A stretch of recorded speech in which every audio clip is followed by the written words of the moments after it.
Okay, I think we can start. Hi everybody, and thank you for joining the second session of Museum Restart, a series of meetings dealing with changes and opportunities following global pandemic. The series were created in partnership between ICOM Israel, the US Embassy, and the Smithsonian Institution. I'm Fat Haberman, and I am the coordinator of the Collection Managers and Registrars Forum of ICOM Israel. And today we are going to focus on the collection. And this will be the first session of 3 on this. Well, the pandemic affected collection management in all sorts of ways, how we care the collection and how we present it online. But our session today will be focused on the collecting the pandemic. Well, over the years, museums around the world developed different methods to collect. And I think that collecting COVID is done by 2 major ones. Well, one is the contemporary collecting, which can be defined as collecting objects, material, stories from recent past, yes, and the present.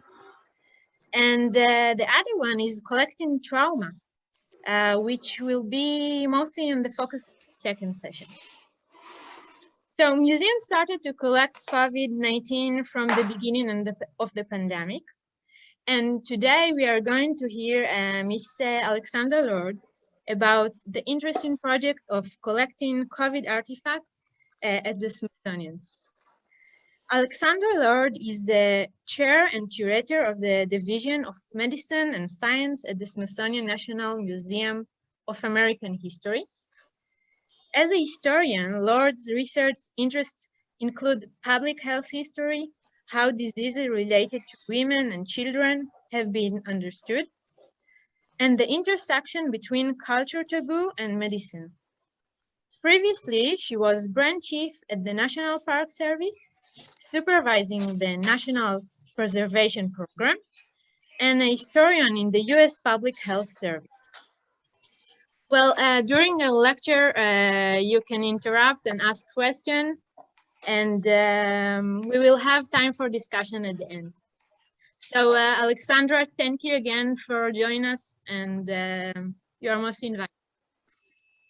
So thank you for the opportunity to speak to you all. I'm really curious to hear your thoughts and the issues that you all have been facing as you think about collecting and exhibiting COVID-19.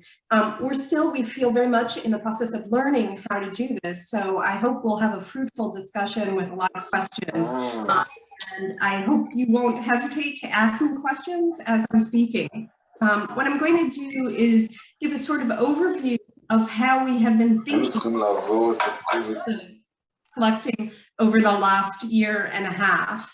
And I'll focus specifically on our museum, but as you'll see, we've been working with museums across the United States, so I'll touch lightly on what some other museums have been doing as well. So just to give a little background, the Smithsonian's National Museum of American History actually has an entire curatorial and staff and division devoted to the history of medicine and science. And this is one of the oldest collections in the Smithsonian. It dates back to the 19th century. I realize that for people outside the US, the 19th century doesn't seem super long ago, but in the United States, that's actually pretty deep history for us. We have about 60,000 objects relating to the history of medicine, and those objects range from things like uniforms used by medical practitioners. As you can see here, a nursing uniform from the 1940s, but we also have medications that were used by specific groups. In the top of the panel, you can see Chinese medicines that were brought to the United States in the 19th century. We have as well instruments that were used by practitioners. This is a midwifery kit that was used in the 1920s in rural communities in the US. We even have collections that relate to prevention of disease. So we have one of the best condom collections in the world. And obviously, we also have an incredible vaccine collection too, which is very pertinent for us as we think about the story of COVID-19. So we have always collected around the history of medicine, dating back to the Smithsonian's origins, when they were really just seeking to document medicine as it was practiced in the 19th century. And our collection is, I would say, if it is not one of the best in the world, it is certainly up there among the leading collections in the history of medicine. If you're talking about the history of 20th century scientific medicine, it is, I would say, either the leading collection or the second leading collection in the world. So as you may imagine, thinking about collecting around COVID-19 was really crucial for us because it's a part of how we've always thought about documenting the history of medicine. At the time that the pandemic emerged, we had already begun planning an exhibit on the history of medicine at the museum, and that exhibit is scheduled to open in 2023. It's 3,000 square feet, so it is a relatively small space actually in our museum. It will be one of the earliest exhibits that we do, which is will be bilingual in Spanish and English. And that obviously also puts a further restriction on the space that we have.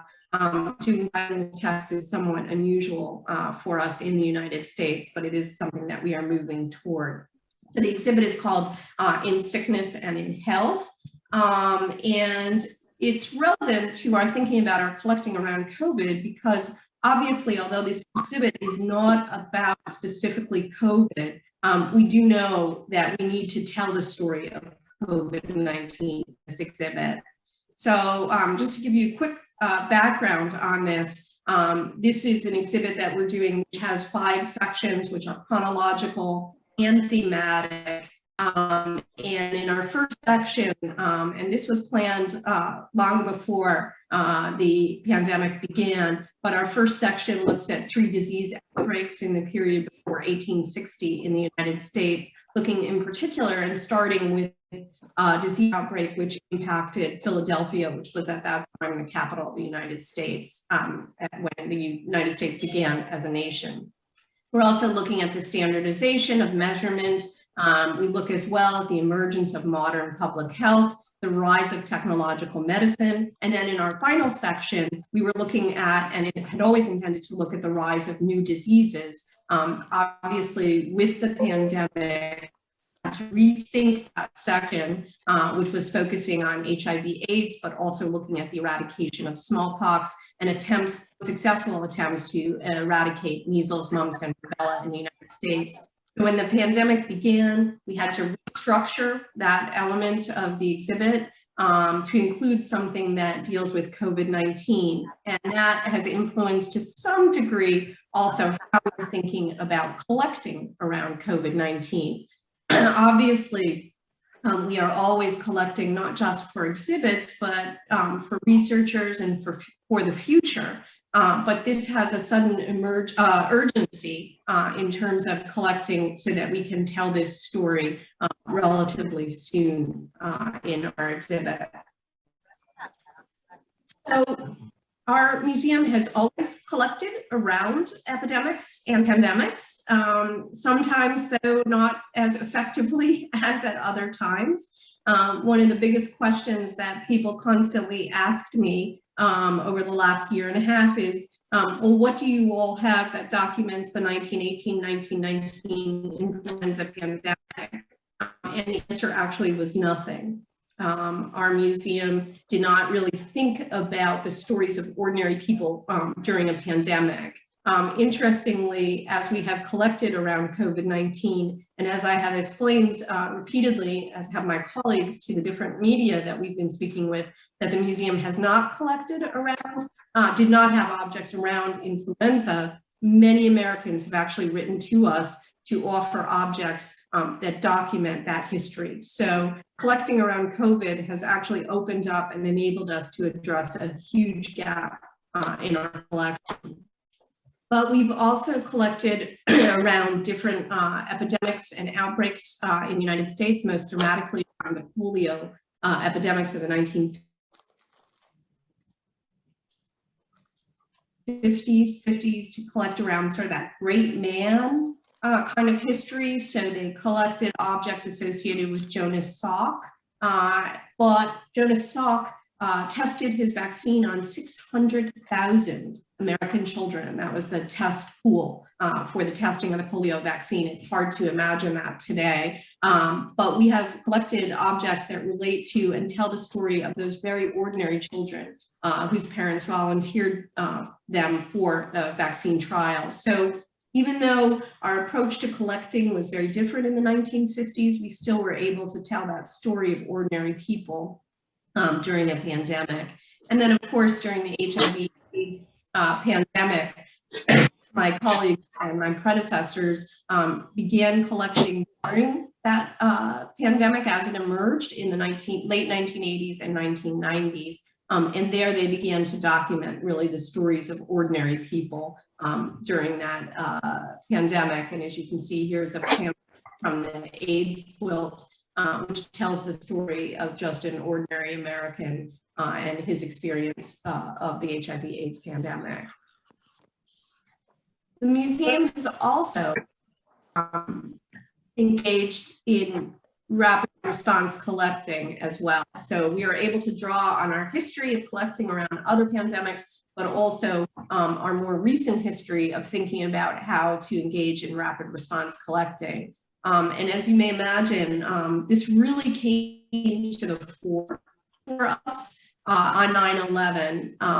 I was not at the museum at that time, but my colleagues have told me that they immediately thought about collecting and documenting the story of 9/11 just in the day after which this event occurred. And they were concerned about collecting because of the dangers involved in going to the sites associated with 9/11, but also how to best approach individuals and deal with the trauma that had ensued as a result of those events.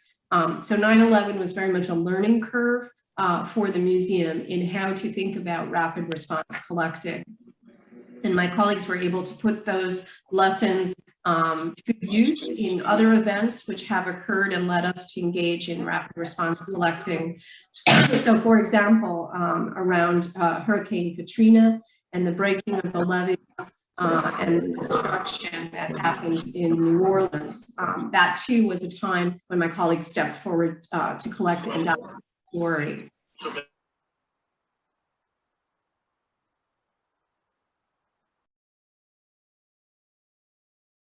I hope you all can hear me now. Can you hear me? Yeah. Okay. So sometimes we have made decisions not to collect around a specific trauma. And that has been a difficult decision for us to make. And we have to balance multiple factors. But some of the shootings, as you know, mass shootings have become increasingly common in the United States, and we do not document each of those mass shootings. When we do document them, it has been very difficult for us, and we have to weigh multiple factors in making that decision. So our rapid response collecting is, I would say, still a work in progress. We're still learning a lot about how to approach and think about this, especially around traumatic events. For some reason, I'm not sure I can move my slide. Whoops. Let's see. Suddenly my screen has frozen. Is there a way? Okay,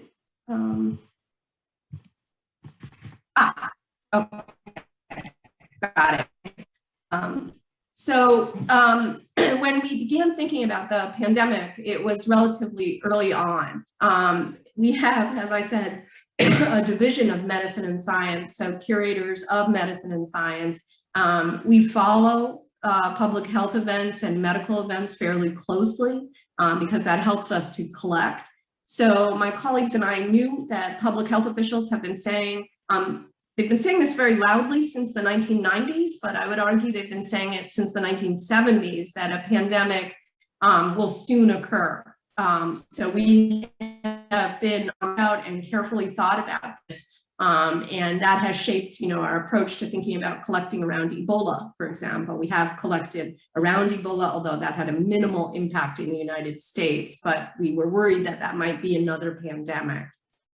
So we were reading the news very carefully and very closely during the December of 2019. And we noticed the emergence of a new virus.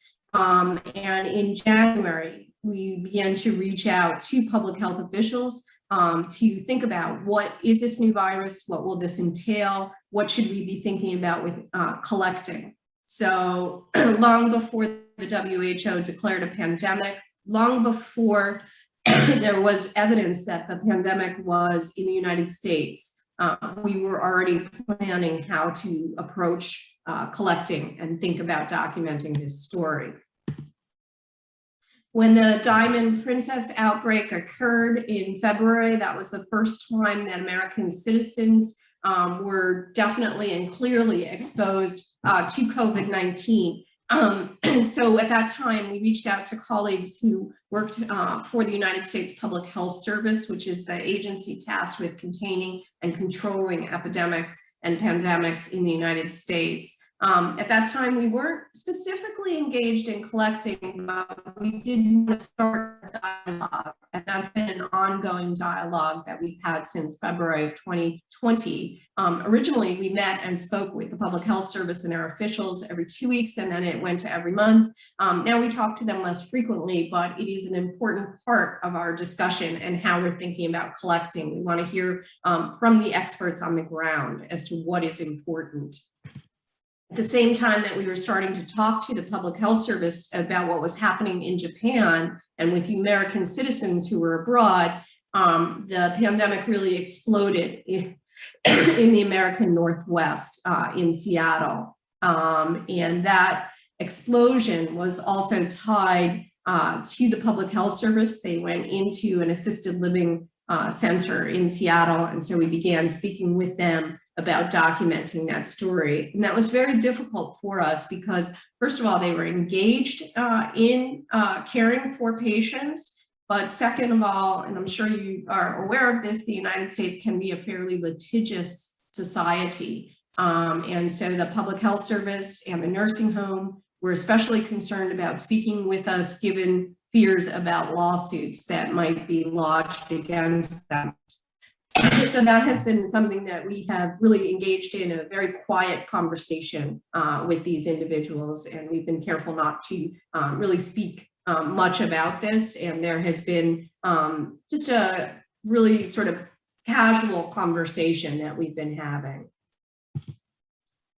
At the same time that we were having this casual conversation, we were realizing that this was a really important story that we needed to aggressively document, and we needed to begin to talk to the American public about this story. So shortly after the WHO declared a pandemic, and it became obvious that this was going to reshape and change and dramatically impact not just the United States, but all societies and cultures across the world, we reached out to the media, and our communications department released a press release and began to line up conversations for us so that we could speak directly to the media. Interestingly, we originally began by speaking to local media, not national media. And the local media that were most interested in telling this story were actually people in the Northwest of the United States, which was where the pandemic had really exploded. So our beginning conversations locally focused with the media. They spread to really take on and be a part of our national media. So the New York Times, our national public radio, our public broadcasting stations, our mainstream news media began to document the story. And once they began to do articles about COVID-19 collecting, we began to hear directly from Americans about their experience with COVID-19. Notice we would do an interview, the interview would appear, and then it would be about 48 hours later that we would receive major number of emails about objects that individuals wanted to donate. So we knew there was a direct correlation between the interviews that we were doing and people contacting us.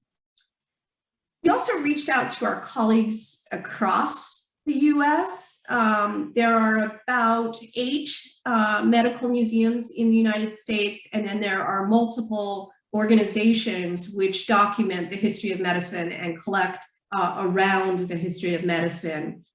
So we reached out to them. We had long-standing relations with them. We began to do, at first it was a call every 2 weeks in which we discussed collecting, how to share this, because not our museum, as I'm sure is true for your museums, we cannot collect everything. And so we really sort of needed to divide up tasks and say, okay, you will document this element of this story, we'll document this element instead. And we also talked to them a great deal about programming. Now, today, we do those calls once every 4 weeks, but they have been tremendously helpful. And we've been able to, you know, when contact us and it is not an object that we can take into our collection or that reflects our collection, but we know it's something that our colleagues might collect, we're able to steer people to our colleagues' museums.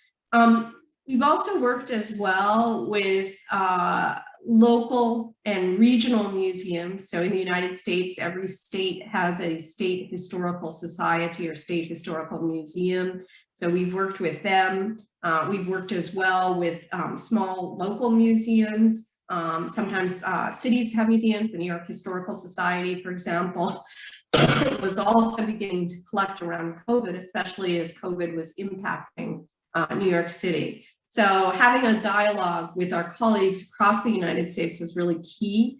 It enabled us to not only learn what we needed to collect, but also gave us a place to steer people who were contacting us whose objects we could not collect.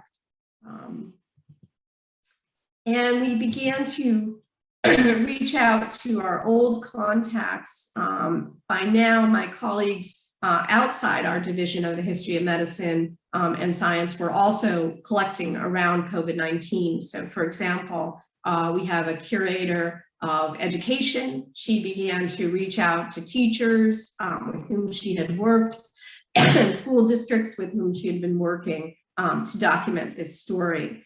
A colleague of mine who's a labor historian obviously reached out to labor organizations and corporations to begin to document how they were protecting their workers and the kinds of objects that we should be thinking about. And here, we just sort of ramped up all of the contacts that we in the Division of Medicine and Science had. We were incredibly lucky in that we had always been working with the United States Public Health Service. And one of the individuals that we were working with was Susan Ortega, who was a nurse. And she ultimately became tapped by Joseph Biden once he was elected to become our acting Surgeon General, so the person in charge of public health in the United States before the formal appointment was done. So we had some very good contacts and we were able to really establish ongoing dialogues with these individuals about what they thought was important and how to document this story. We also engaged in crowdsourcing, and here's where sort of a lesson learned. As you may imagine, and I'm sure is also true probably in Israel, the issues around privacy are really key. And so it took some time for us to work with our lawyers and attorneys to ensure that our crowdsourcing protected the privacy of individuals. So our crowdsourcing really only began in December of 2020. But by that time, I will say that many Americans had really become aware of the importance of documenting that story. So we did have a tremendous response to our request to hear people's stories. We also found, and I think this is a result of social media, people were very adept at sharing their stories. Americans have really begun to document their lives, I would say, since the emergence of Facebook and Instagram and Twitter and Snapchat. And so we were actually able to get pretty polished and pretty short, succinct stories from Americans across the country who'd been thinking about documenting their stories for quite some time and who were extremely skilled at doing so. And finally, we just also constantly reminded people of our contact page. We'd always had this page up, which enabled people to send us information about objects that they thought we might want to collect or just questions that they might want to raise. And so our contact page, we discovered, was getting a lot of hits, and we were getting a lot of emails through our contact page as well. In fact, and I'll just talk about some of the offers that we've had, we received a lot of early offers, people just contacting us via that contact page even before we started doing major press stories. And this is a typical email that I received. The person embedded, you can see they embedded the image right in the email and told us their story. This was a time when personal protective equipment, PPE, was in short supply in the United States.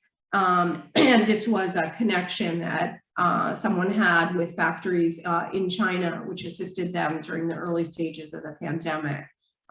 So we were able, in that very first month, I would say that month of March, to respond directly and quickly to people. And this was obviously an offer that we did accept, and we did want to have this object. But you can see people sort of just contacting us, not knowing really what to say, giving us maybe 3-4 sentences. Sometimes they gave us an image of the object, sometimes not.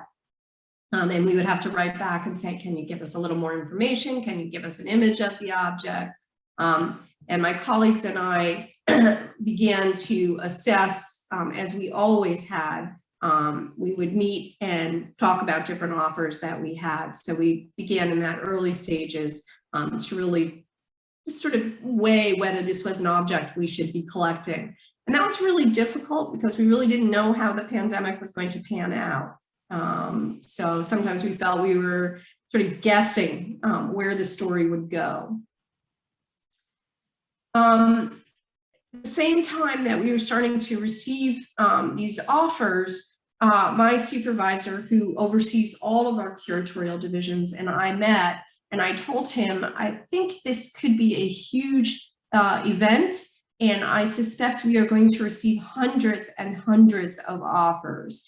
And we need to communicate and better encourage our staff to talk to one another about objects that they're collecting, or we're going to wind up with about 670 masks and nothing else. Traditionally and typically, our curators have a great deal of autonomy in deciding what to bring in their collection. And traditionally, we have not always shared that information. So in response, my supervisor created a task force which brought together those who oversaw our 4 curatorial divisions, as well as collections staff who were tasked with finding space for objects, to create a committee that would review all of the offers that we got, so that we didn't wind up with 550 masks, all from the different divisions, and no documentation of these other stories. So this actually shifted how we think about collecting in the museum, to emphasize greater collaboration among curators. We still wanted to ensure that curators had autonomy and independence in collecting, but we knew communication was really key. So our task force would meet, I think it was about once every 2 weeks, to review the offers. And the first thing that we really began to receive en masse were images, which were somewhat easier for us to collect because we were not in our museum. So we could not have people send us objects. A decision was made to not have objects sent to curators' homes as well. So we were telling people mostly hold on to the objects that you have. We can't collect them right away. However, digital images we could collect. And so this really became an early focus of our collecting. And it enabled us also to document elements of the pandemic that we don't feel are necessarily going to be represented by three-dimensional objects. So social distancing, although I'll talk a little bit about how we collected around social distancing. But images like this enable us to tell a story about the pandemic. We also worked with professional photographers, and we wanted to be very careful how we were collecting. So the images to the left by Devin Speck, he's himself a professional photographer. He also works in a morgue. And so he was extremely sensitive in how he began to collect around this to ensure that no personal information was shared. The images that he collected are very disturbing, very difficult to look at. We're not quite sure how we would share them right now. And it may be something that we hold on to for a few years before we really share them publicly, because they are very difficult to look at.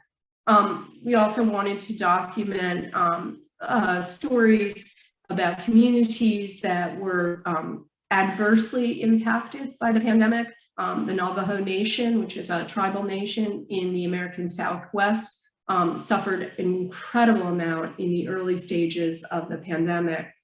Interestingly, they have done a fabulous job with vaccination today.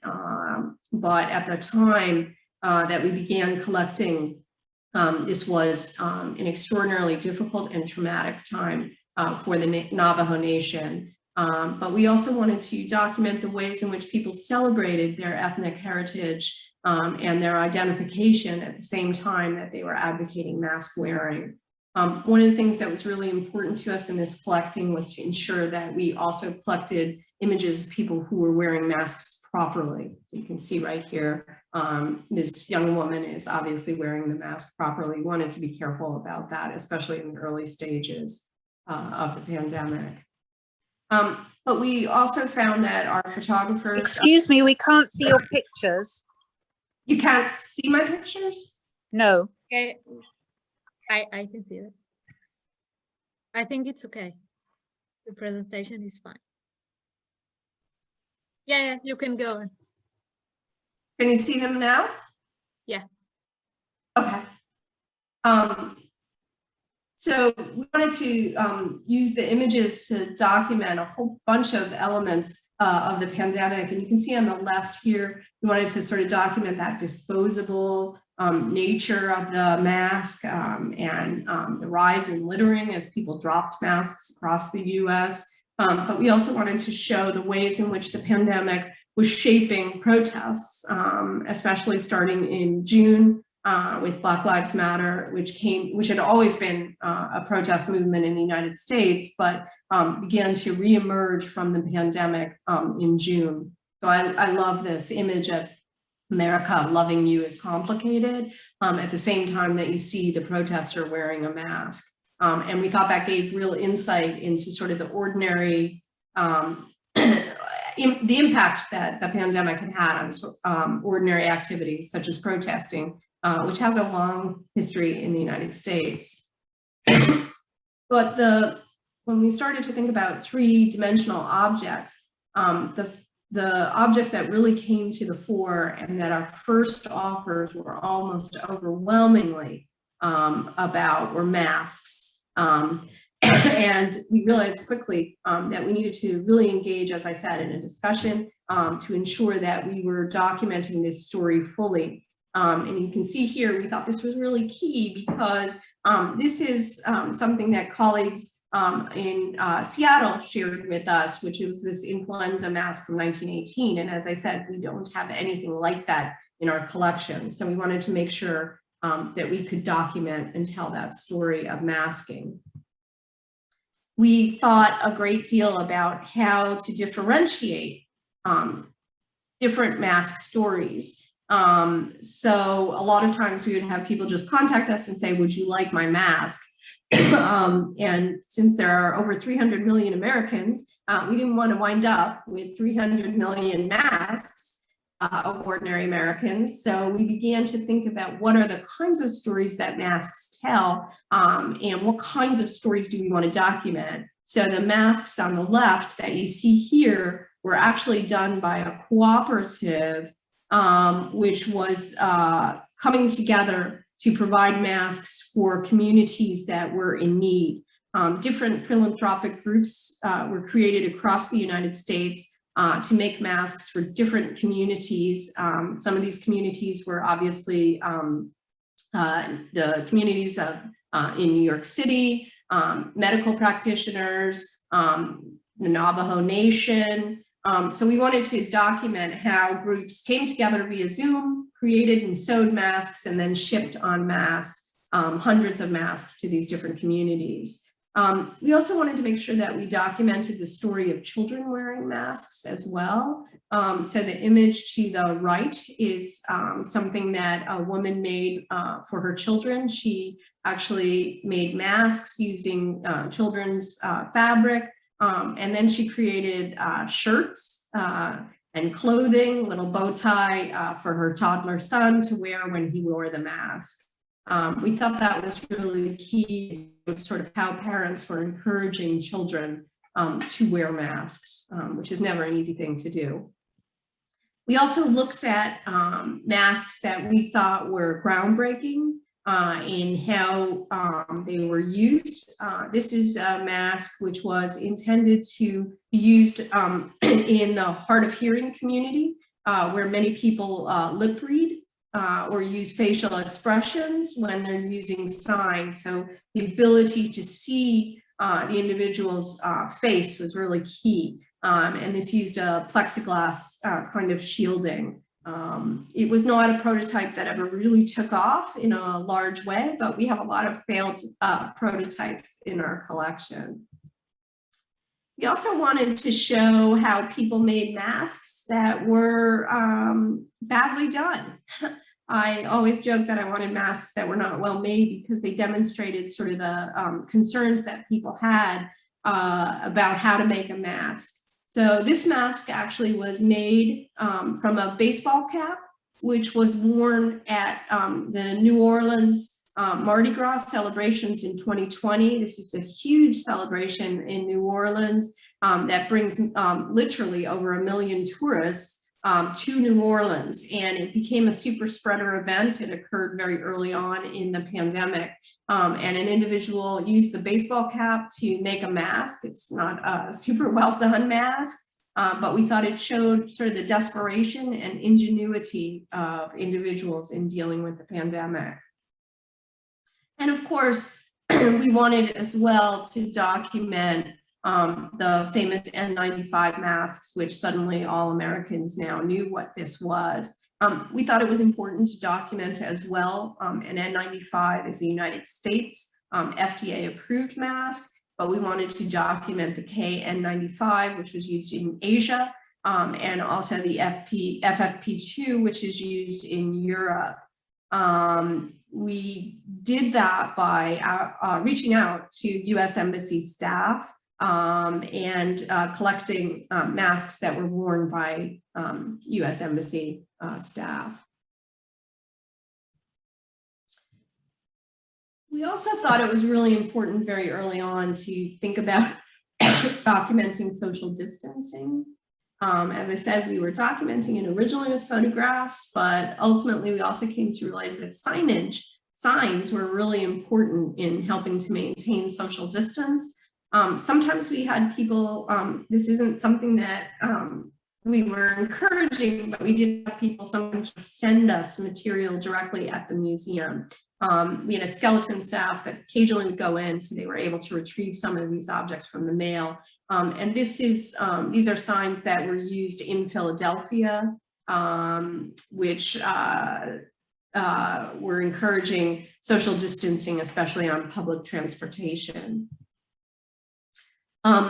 Social distancing obviously was key, just even at the White House. although it was not consistently enforced and there were tensions around social distancing. However, reporters did contact us. They did ask, do you want materials that we received about social distancing when we were in White House briefings? And we said, yes, of course, this is really key for us. So we've been able to document sort of the lives of ordinary people in terms of social distancing on public transportation, but also what was happening in terms of social distancing at the White House. As part of this too, early on, we knew that there was a rise in racism and violence toward Asian Americans, Chinese Americans in particular, but Asian Americans in general. And so early on, we began to document the protests and the ways in which groups were pushing back against the violence and prejudice that they were experiencing. This is actually a fascinating image. We collected the banner that you see here, but we've also collected the image. It's fascinating because it comes very early on in the pandemic on March 1st, and you can see no one is wearing masks, not because they are protesting wearing masks, but rather because wearing masks had not yet become common. So the image, we think, is really important to help us understand also the ways in which the banner and the protests occurred. One of the hardest things for us to document, of course, is the protest against wearing masks. And how do you collect something that people aren't doing? And that was very difficult for us. So we thought a great deal about the images that people were collecting or documenting and taking. And we have a volunteer named Bruce Guthrie who would often go across Washington, D.C. He went to the US Capitol amazingly on January 6th and was able to take images of people protesting the use of masks by not wearing a mask. Ideally, and this is always a tricky issue for us, ideally we would have loved to have collected the sign, but we are wary of giving people an imprimatur of saying the Smithsonian has collected this, the Smithsonian has endorsed your protest against masks. So at that time, we were not collecting signage, which was very difficult. Sometimes we collect signage when it's been discarded, because that way we don't seem to be endorsing a political viewpoint. But this was too difficult for us to do around January 6th. So the image will be a stand-in for us. But last year, it's not just been about protests and mask wearing. We've also thought a great deal about how to document the ordinary lives of individuals. And here's where we've really learned from our failure to collect around the influenza pandemic. We've often said to one another, you know, what do we wish we'd been able to collect if we could go back in time to 1918? So we thought a lot about celebrations and rituals. How are people continuing their ordinary life during the pandemic? And I think this is a perfect example here of this young girl wearing a mask at her first communion, which is a Catholic rite of ritual in the United States. We've also collected a mask that was worn by a bride that was done to match her bridal gown. Here you can see the mask matches the little girl's dress, communion dress. We've also collected just around, you know, family events, birthday parties, and little celebrations, sometimes done on Zoom, for us to collect sort of posters or things which celebrate different aspects of people's individual or ethnic identities. One of the most important rituals in the United States for American teenagers is what we call the prom, which is a dance, for lack of a better word, that's held for students in their second to last year and last year of high school before they go to university. And the celebration of prom was a major issue for many, many students last year, in particular this year as well, but last year. And duct tape, which is the sticky tape that we use in the United States. It's a very powerful tape and it comes in brightly colored bright colors, sponsors a contest every year. And the contest is for the senior who makes a dress or a tuxedo, formal dress for a boy out of duct tape, completely out of this tape. And this young woman named Peyton Manker made this extraordinary dress. This is completely made of tape. She had a purse, she has shoes, she has earrings, she has a mask. And as you may imagine, she won this contest. And across the United States, many people contacted us and said, you must collect this dress. It's really key. And this was something where we had to speak a great deal to our collections managers, our conservation staff as well. We were worried about how to care for this kind of fragile object, but we were given the go-ahead to collect this object. And I think this has become, especially for American teenagers, a really powerful symbol of what they experienced during the pandemic. Her dress was reported across the news media, as I said. So we were just thrilled to be able to bring this dress in. If you get a chance, Google Peyton Manker. I've only shown you 3 images here, but the outfit is just extraordinary. We also, in addition to collecting around sort of really joyful things, we also needed to collect, obviously, around the story of researching and understanding COVID-19. And we had actually worked with Dr. Anthony Fauci before. He'd been a guest at our museum just 2 years before the pandemic started. We'd hosted him in a program. And so we were able to reach out to his staff and ask him, what do you think is the most important object that represents your story, given that you have become such a major figure in the United States as a result of COVID-19. He's actually been a major figure in the US because of HIV/AIDS as well. He has a long history.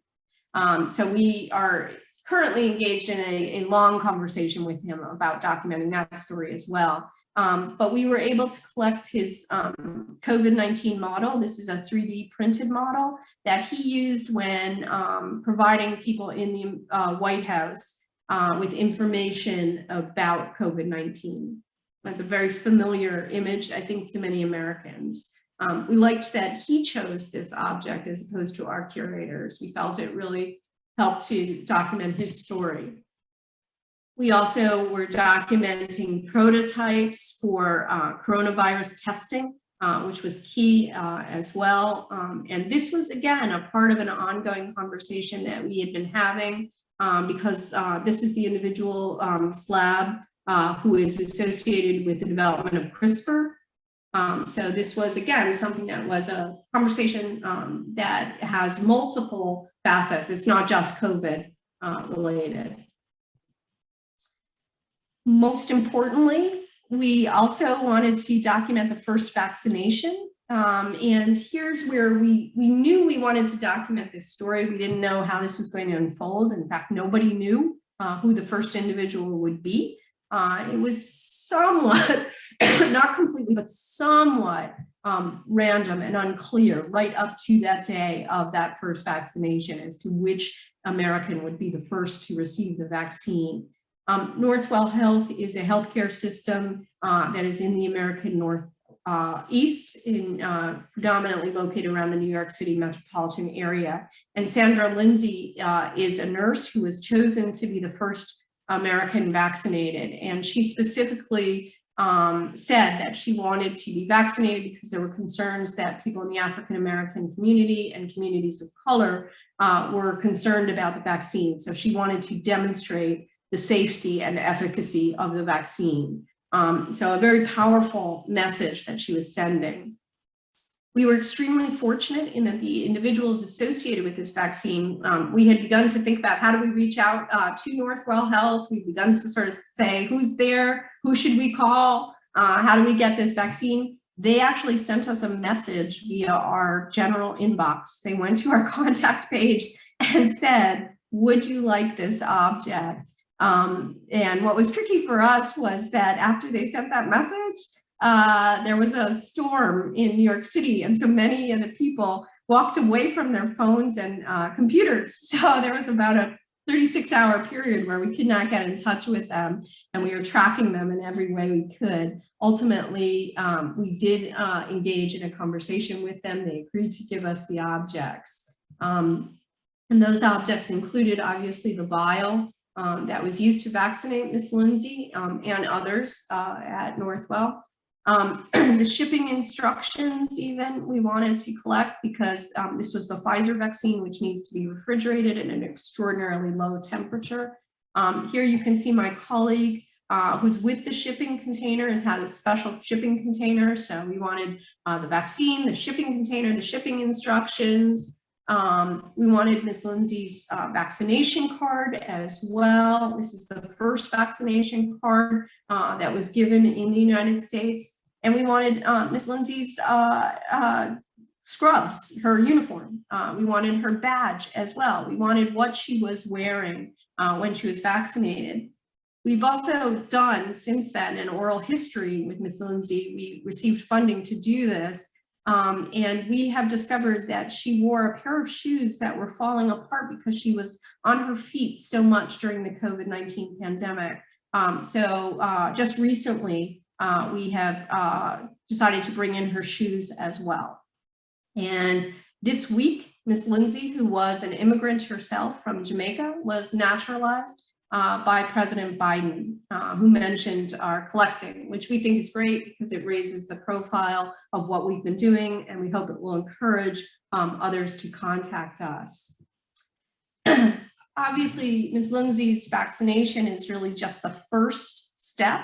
So we have been documenting the vaccination of Americans across the country, and some places had vaccination walls where people were able to document why they got vaccinated. So we've been collecting the stickers, which gives us some insight into these different stories of vaccination.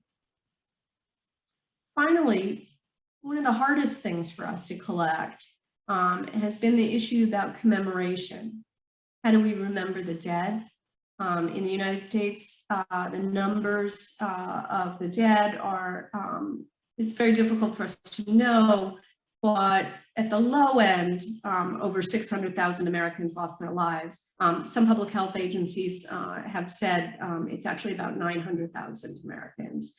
So documenting and telling the story about how we remember the dead has been very important to us. And that has been a very difficult thing for us to do.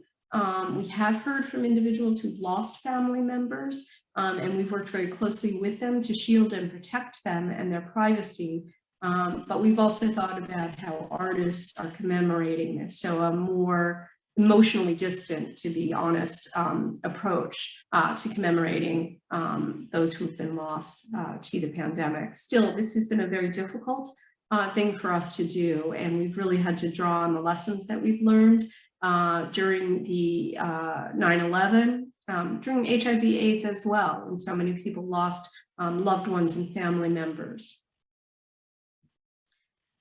And finally, and I just want to touch briefly on this, my division alone received over 500 offers of donations in the last year and a half. In an ordinary year, we receive about 35 to 40 donations. That's a good year, offer donations. That's a good year for us. So you can imagine how dramatic this has been in shaping how our staff can address and deal with this. So one of the things that my colleagues and I did was we created a PowerPoint and a webinar for individuals whose objects we want to collect. We want to have them assist us in providing as much information as they can about their objects. Normally, this is work done by our curators and our collection staff, but because we have been stretched so thin, we felt the need to really help Americans to give us the information that we need upfront. We know this is really key. So last week, as we began to think about having people ship their objects to us, our staff are slowly returning to the museum. We did a webinar to help people know what they should provide us with. And we're hopeful that this will enable us to process more efficiently and more quickly the objects that we're bringing in. But we know this is something we're going to be doing for a long time. And we know too that we'll be collecting around COVID for a long time. This is not going to end when we return to the museum or life returns to normal, or we feel the pandemic has ended. And of course it has not yet ended. So we are still struggling to think about that long term and how to best approach this. And finally, I'm just going to raise a quick question, which is this question of our concern about what story have we not collected. And that's why I want to emphasize that we see this really as an ongoing story. This is something that will shape the rest of my career at the museum, but I believe it will also shape the careers of my colleagues, some of whom are in their early 30s. This will be something that will stretch out throughout their career as we think about collecting. So I'm happy to answer any questions that you all may have about how we've thought about collecting. Thank you very much. Maybe I will stop the screen sharing.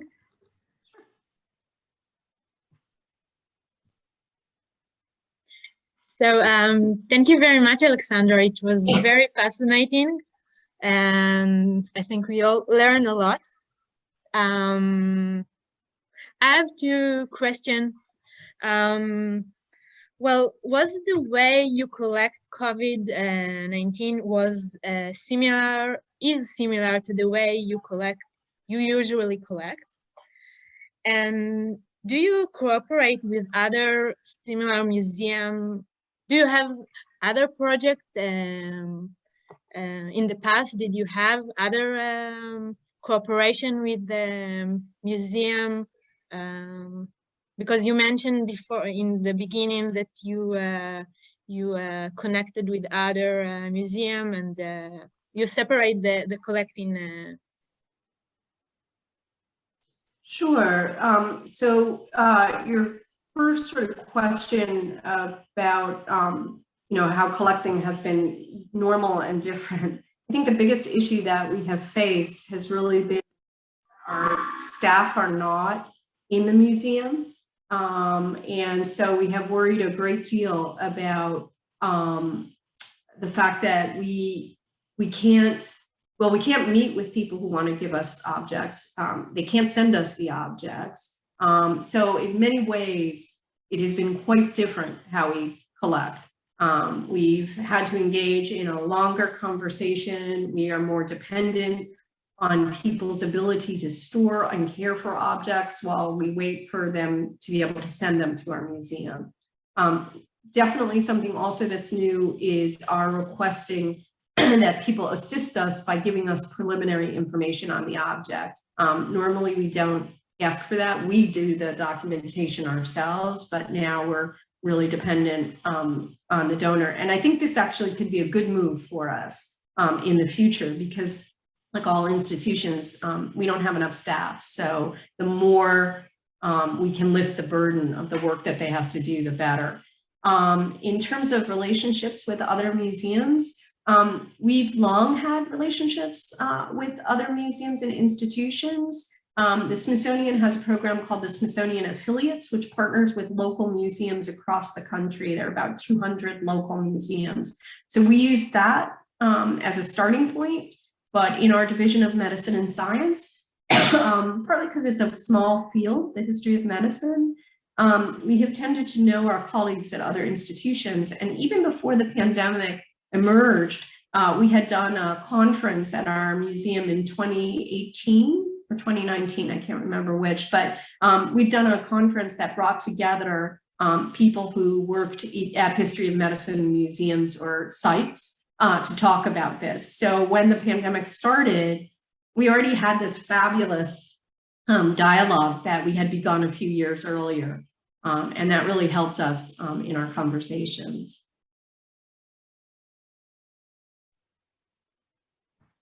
Okay, so anyone who would like to raise a question?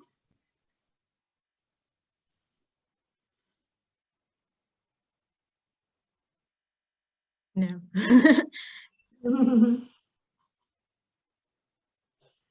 Okay. I'm curious to hear how Israeli museums have done this and the issues that you all have faced. I assume you all have not been in your institutions working, correct? Yes, we haven't. Well, actually, we returned to the museum 2 months ago. I'm correct. So we were at home, of course, and most of the times we concerned the care of the collection because we're away. But in general, as I told you when we spoke before the lecture, museum in Israel haven't started. I think maybe I'm wrong, but museum in Israel haven't started to collect COVID-19. I think, and if anyone from the participation from other museum did start, we will. I'm Dorit Wolanitz. I'm sorry that I'm without video, but it's complicated with my computer at home. I don't know about Israel, but we should do that because my colleagues from Japan, for example, or Taiwan, they were sending us information that they were, for example, collecting the brochures that was issued by the government. I know that in the States it's complicated because you have the federals and then you have the states. But in Israel, there was a huge collection of advice brochures, posters, and information that was published by the Ministry of Health. And I think it will be worthwhile to collect that because now it feels like it's now. But in few years it will be the past, and we will regret that we didn't collected it. And as you mentioned, all the masks, the masks in Israel was a big issue of fashion, and when people used to match the mask that they were wearing to the clothes that they were wearing. It was very interesting. You had a very wide collection of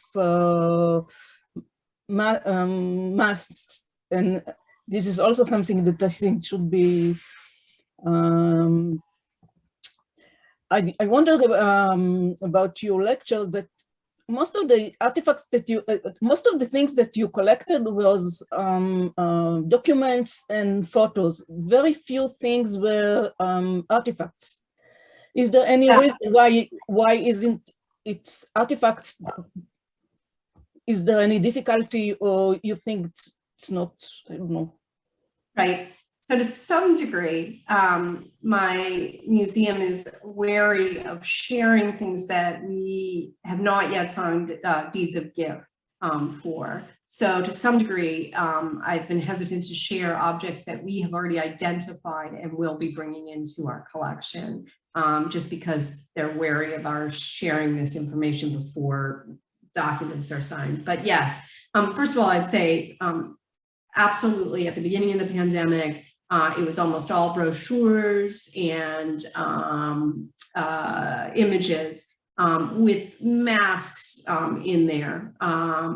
Lately, we have found that we have begun to collect more things like rapid tests, prototypes, instruments that were used to research the vaccine, and obviously objects related to individuals' vaccinations. So in the United States, it's not just a vaccine card. It does depend on where you are. Some people get objects like bracelets, T-shirts, all sorts of things. And those are things that we've also begun to bring in, but there is a heavy emphasis on images. And I think this is partly because this is a hard thing to document empty spaces, to document being in your home, using objects that are very ordinary and that you just would use anyway, which are the objects that we should bring in. Also, the experience of the pandemic has been very digital. So, you know, doing this kind of event, online schooling, collecting around that has been tricky, partly because we, like most, I have a bit of a cold, most museums in the United States don't really have the capacity to store digital material. And so collecting digitally has presented a huge challenge for us, especially in regard to the pandemic. It's always presented a challenge. We have lived through this pandemic digitally. So I think these are some real challenges that we face. We'll be interested to hear more from people over the coming years. And I think the coming years will help us too to better understand the pandemic and the objects that are really key. But objects are very difficult, I think, in regard to telling this story. And that's where, by that, our partnerships with other institutions has really been key. I said masks were like the #1 thing that was offered to us, but I'd say the #2 thing that was offered to us were diaries, journals that people wrote. And so we worked very closely with our colleagues at the National Library of Medicine and basically sent all of those to the National Library of Medicine. And I think maybe collecting COVID might be more important in focusing on the way people, the way it affects people and the way they experience the trauma, and not the object himself, because more mask or less mask, it's important, of course, but the way people experience, I think it's more important specifically for COVID, or the pandemic. Can I say something? Sure. First of all, Alexandra, I want to say chapeau for this exhibition, because I think that you are really a pioneer. I don't think that anyone thought about it in Israel. And maybe the reason is that we don't have a medicine museum, as you have.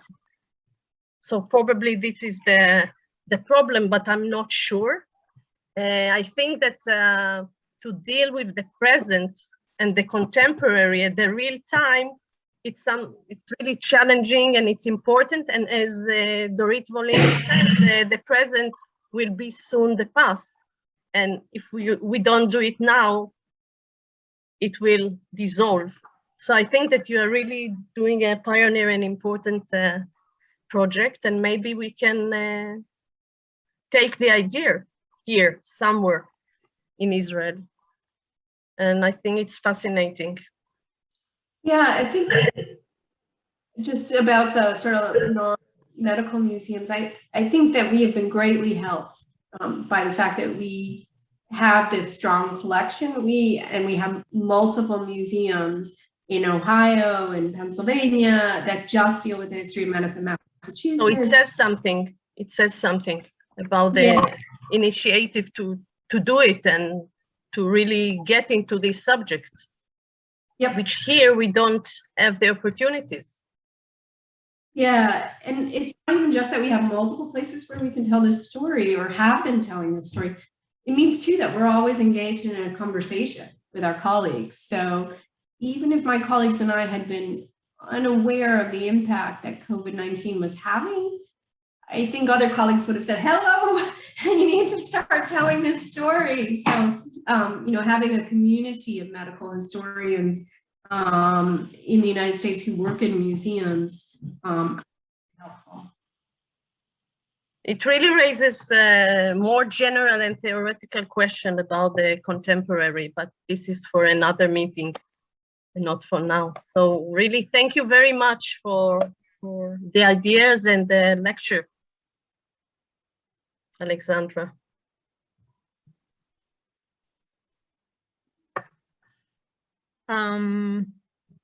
Okay, so one last question that I have. Do you usually have collecting planning? Well, you have a subject and for the next, I don't know, next years for what you're going to collect and who will done the project and. Yeah, so the museum has had a somewhat erratic approach to collections plans. Some individual curators have done this for specific elements of our collection, but it's only this past year that the museum has really engaged in developing a collection plan that embraces all of the curatorial divisions and that will provide a template for collections plans within specific divisions. And so we're still in the early stages of this.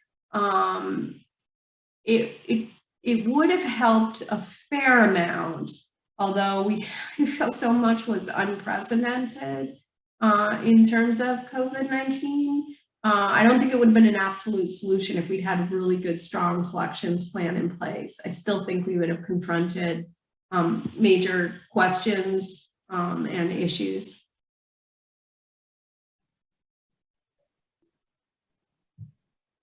Okay. So if I think we have held all the questions. So thank you very much again. It was very interesting. Thank you very much. And thank you for participation. Thank you. Thank you.